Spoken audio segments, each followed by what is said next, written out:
Self-defense off of a push. We have to build skills, and one of the first skills that we have is understanding position.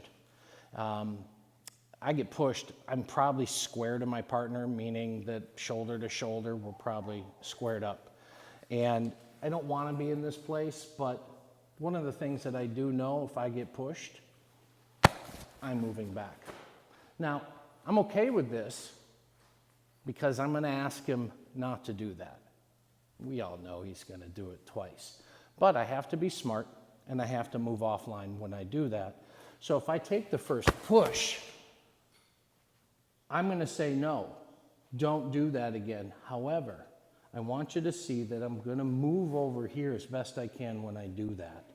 Now the reason is I don't want both hands in the picture anymore. So as I went from this one and I moved back, the second one for me is going to be over here. So let's back up and make sure we stay in frame. Don't push me. And what you're going to see is I've just bladed on that angle, and that's going to kind of force a single hand push on the second time. Even if, you know, I still get that double push, I'm going to try to pass that hand over minimally, and that gives me a strike. But we're going to talk about a palm turn. So as I step off angle, I'm going to catch that hand if I can, but the only way I can do that is I have one hand on the forearm, one hand here. This does take some practice to get your hand in there, and a lot of little reps like this, okay? Now, if I try one-handed, I know this won't work. We've tested this. So I have to actually use the other hand to get in there. If I take this pinky, and what I want you to see is that I'm crossing that pinky over once I catch it. So I'm just used to the fact that I'm going to take them down. You see it does have a bit of a response. Now, if I do this, the palm turn is that I need to turn pinky towards him. And so for me, you can see just by taking this angle that we take them down, which allows for kicking, further up striking, okay? So the way the technique will look like this, I'm gonna ask Ryan not to push me off frame because I'd like to have to not to edit, so we'll take this light, okay? So I get pushed, I say, don't push me, I take the hand here.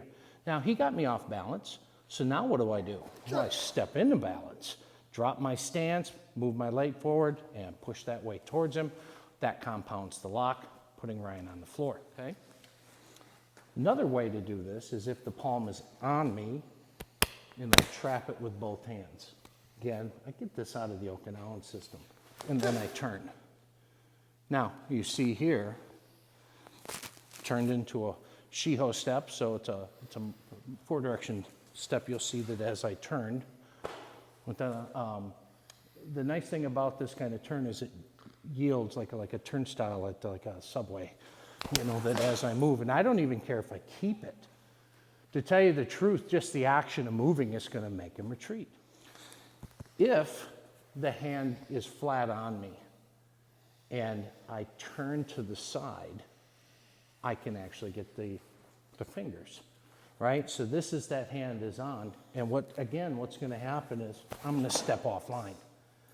Now, if you'll see that by letting this turn, I yield on this shoulder, it's a Tai Chi principle, and I grab these.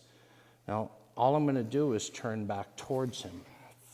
And now I have other options. Nah, I don't want to punch that head, I'll palm that head. Okay? Okay, now one more application, and I got this out of the Tai Chi system.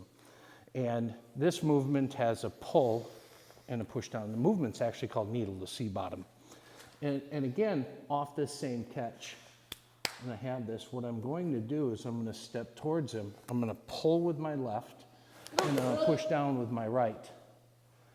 And again, that movement is needle to sea bottom. So lots of applications in your system for pushes, shoves, finger locks. When you start to combine these principles, you really have solid techniques and applicable self-defense. Now go train.